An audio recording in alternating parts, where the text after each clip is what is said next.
Worldwide revenue from the agriculture drone market is estimated at $4.98 billion in 2024 and is evaluated to increase at a CAGR of 14.1% to reach $18.64 billion by the end of 2034. Growing use of drones to obtain information about crop output. Drones used in forestry and agriculture have made it easier for farmers to gather crucial information for making informed decisions about crop output, which in turn helps to boost profitability.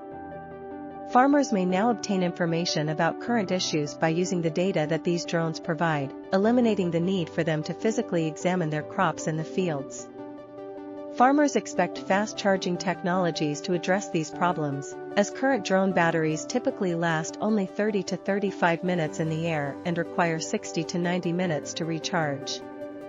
Precision farming depends significantly on field surveying and the accurate processing of data collected by drones.